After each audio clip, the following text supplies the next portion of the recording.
Salam sejahtera, terima kasih karena bersama dengan saya di Nazilin Unity Channel. Hari ini di Dewan Rakyat, Wan Faisal, Wan Ahmad Kamal, Perikatan Nasional Macang dalam soalan tambahannya menyatakan mempersoalkan apakah punca aliran bersih keluar modal asing berkait dengan persepsi rasuah dan juga edendum yang difikirkan memberi kesan kepada kestabilan politik.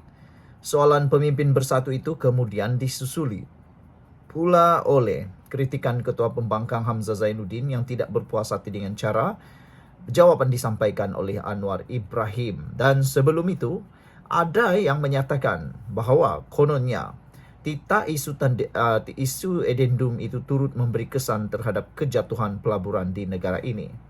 Yang menjadi persoalan kita ialah dari mana mereka dapat maklumat kononnya berlaku kejatuhan pelaburan di negara kita. Itulah sebabnya ada netizen, khususnya pengikut Pakatan Harapan, meminta supaya Anwar Ibrahim saman saja pemimpin-pemimpin pembangkang yang tak habis-habis memfitnah kerajaan ini, kata mereka. Kerana siapa kata kejatuhan pelaburan berlaku dalam negara ini? Tidak berlaku. Bahkan dalam jawapan Anwar Ibrahim, beliau kata bahawa Anwar Ibrahim kata, dari mana nombor itu? Dari mana nombor itu? Siapa yang beri nombor itu?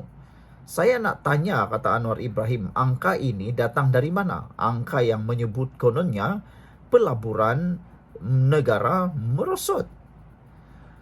Dia membangkitkan, tambah Anwar, dia membangkitkan soal adendum ketika itu kerana pembangkang mengaitkannya dengan hujah mendakwa ia menjadi punca pelaburan negara merosot. Ini satu fitnah yang jahat. Ini satu fitnah yang ketara. Anwar Ibrahim kata, saya nak tanya angka ini dari mana? Pelaburan meningkat. Jadi cakap tu tidak bertanggungjawab, kata Anwar Ibrahim. Mati-mati Anwar Ibrahim mencari pelaburan. Mati-mati Anwar Ibrahim mencari kesejahteraan ekonomi negara kesana kesini untuk mencari pelabur negara kita. Mereka pula mati-mati juga nak memfitnah kononnya pelaburan merosot. Siapa kata merosot? Anwar Ibrahim tanya, saya nak tanya angka tu dari mana? Pelaburan meningkat, jadi cakap tu tidak bertanggungjawab, kata Anwar Ibrahim. Sebab itu kita jawab tegas, cakap mengarut tidak berdasarkan fakta, kalau kata Anwar Ibrahim.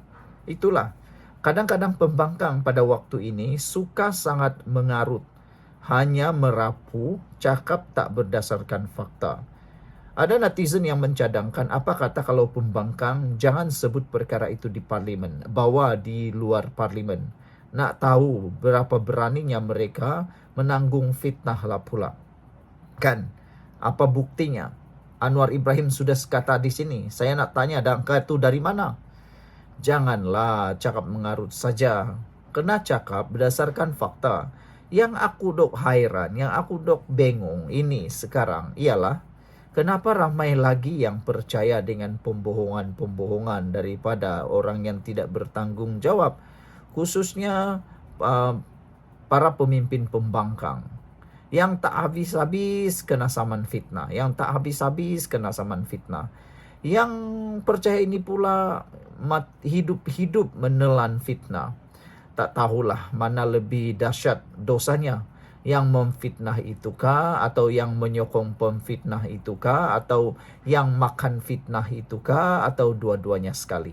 Aku pun tak tahulah. Jadi ada cadangan netizen, Anwar Ibrahim janganlah lagi layan orang-orang seperti itu.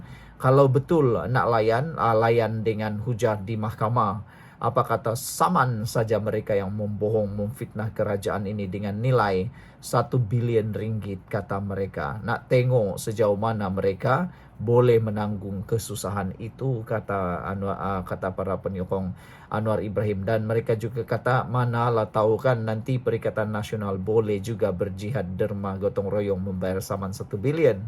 Apalah pendapat kamu? Salam sejahtera, terima kasih karena bersama dengan saya di Nazilin Unity Channel. Ini pendedahan terkini, keputusan terkini berkaitan dengan titah edendum Najib. Anwar Ibrahim akhirnya telanjangkan pembangkang dengan menyatakan pembangkang sengaja tak endah undang-undang. Rupa-rupanya memang pembangkang sekadar nak menunggang isu edendum. Kalau betul-betullah mereka ini memperjuangkan Najib, sudah dari dulu lagi mereka akan berjuang untuk Najib. Tapi sekarang ini hanya tinggal menjadi penunggang semata-mata. Biasalah, apa saja yang ada ditunggang akan ditunggang habis-habisan oleh pembangkang. Perdana Menteri Anwar Ibrahim hari ini mendakwa pembangkang tidak menghormati undang-undang negara apabila terus cuba membangkitkan soal titah tambahan edendum yang di Pertuan Agong kepada Najib Razak. Anwar menegaskan hal itu selepas pembangkang terus mendesak, meminta penjelasan mengenai apakah isu edendum turut memberi kesan terhadap kejatuhan pelaburan di negara ini. Saya rasa titah edendum itu tidak menjatuhkan pelaburan Malaysia. Yang menjatuhkan pelaburan Malaysia itu ialah tindakan pembangkang yang tak habis-habis nak tumbangkan kerajaan. Lihat saja baru-baru ini Azmin Ali tiba-tiba membuat pengumuman mengejut. Kononnya ada bakal pilihan raya pada penghujung tahun ini. Itulah yang akan menyebabkan pelaburan Malaysia akan merosot. Kerana sentimen itu akan menyebabkan ketidakstabilan politik dan akan mengurangkan keyakinan para pelabur di Malaysia. Kalau lihat titah edendum, apa kaitan titah edendum dengan pelaburan Malaysia? Ianya tidak ada kaitan kerana para pelabur ini dia tidak terkait pun dengan titah edendum itu. Bahkan titah edendum itu tiada apa-apa maknanya untuk para pelabur. Yang ada makna hanyalah kepada Najib Tun Razak semata-mata. Jadi, sebenarnya pembangkang sengaja cuba-cuba mengait-ngaitkan pelaburan itu, kejatuhan pelaburan kononnya berlaku kerana titah edendum. Itu semua adalah tipu belaka. Terdahulu, Wan Ahmad Faisal, Wan Ahmad Kamal, PN Machang dalam soalan tambahannya mempersoalkan, apakah punca aliran bersih keluar modal asing berkait dengan persepsi rasuah dan juga edendum yang difikirkan memberi kesan kepada kestabilan politik negara?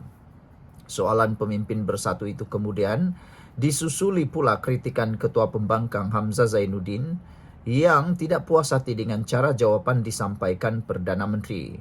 Anwar Ibrahim kemudian menegaskan dan mengulangi komitmennya untuk menjelaskan isu edendum tersebut selepas kes itu diselesaikan di mahkamah. Sudah diberitahu tak boleh ulas di parlimen kerana ianya masih dalam perbicaraan di mahkamah, nanti jadi subjudis.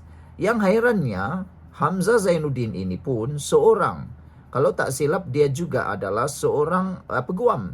Tapi kenapa dia masih tanya benda ini? Macamlah dia tidak tahu bahawa isu ataupun kes yang masih dibicarakan di mahkamah tidak boleh diulas di mana-mana, termasuklah di parlimen.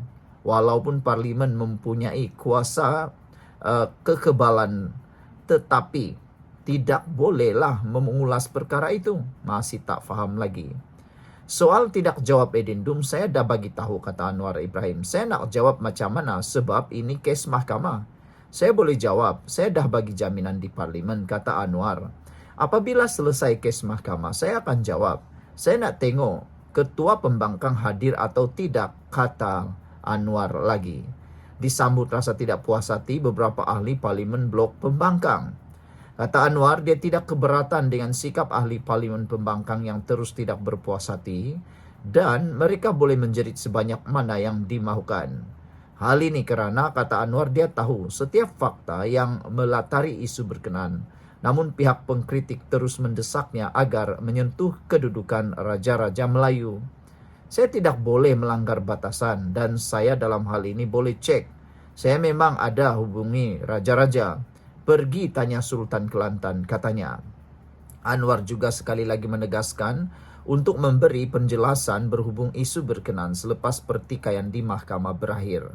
Tetapi saya tidak boleh jelaskan sekarang kerana kes itu di mahkamah. Tetapi Pembangkang tidak peduli subjudis. Tidak peduli kerana dia anggap dia above the law, kata Anwar Ibrahim pada sesi waktu pertanyaan Perdana Menteri. Tambah Anwar, dia membangkitkan soal edendum ketika itu kerana Pembangkang mengaitkannya dengan hujah mendakwa ia menjadi punca pelaburan negara merosot. Saya nak tanya angka ini dari mana? Pelaburan meningkat, jadi cakap itu tidak bertanggung jawab. Sebab itu kita jawab tegas, cakap mengarut tidak berdasarkan fakta, kata Anwar Ibrahim. Jadi Anwar Ibrahim dah bagi tahu. Dari mana kamu dapat angka yang kononnya pelaburan negara merosot? Itu semua tipu. Mentang-mentang lah itu di parlimen. Apa kata kalau buat kenyataan di luar parlimen? Beranikah Wan Faisal Wan Ismail itu buat kenyataan di luar parlimen? Jangan-jangan nanti kena saman lagi. Anwar Ibrahim dah jelaskan. Saya nak tanya angka ni dari mana, kata Anwar Ibrahim yang menyatakan kononnya pelaburan negara merosot. Rupa-rupanya bohong. Kata Anwar Ibrahim, pelaburan meningkat. Jadi cakap itu tidak bertanggung jawab. Sebab itu kita jawab tegas. Cakap mengarut tidak berdasarkan fakta. Kalau bagi cadangan, umpamanya Bursa Malaysia harus menjalankan reformasi, saya setuju. Ada perubahan pimpinan Bursa Malaysia dengan maksud memberikan peluang reform. Ada cadangan awal, tetapi saya setuju harus ditingkatkan. Tetapi kena faham juga, dalam keadaan sekarang pun jumlah dagangan saham meningkat 2 triliun ringgit, kata Anwar Ibrahim. Ini yang saya bangkitkan, bukan masalah tidak mau dengar. Saya dengar, tetapi kita tahu juga bahawa addendum inilah menyebabkan keyakinan, kata Anwar lagi. Rupa-rupanya Tita addendum itu bukannya mengurangkan pelaburan, tetapi lebih memberikan keyakinan kepada pelabur. Kerana ketegasan negara pemimpin kita tidak mau campur tangan dalam kes mahkamah.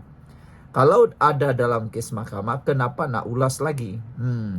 Yang paling menarik sekali, Anwar Ibrahim menemplak Wan Faisal Wan Ismail.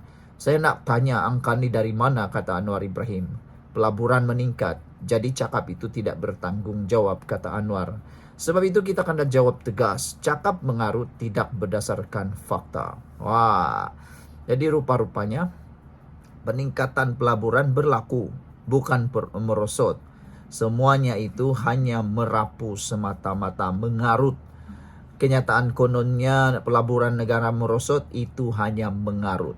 Sekian dulu untuk kali ini. Jangan lupa tinggalkan komen Anda, tekan butang subscribe, dan semoga pembangkang akan bertobat. Bye-bye.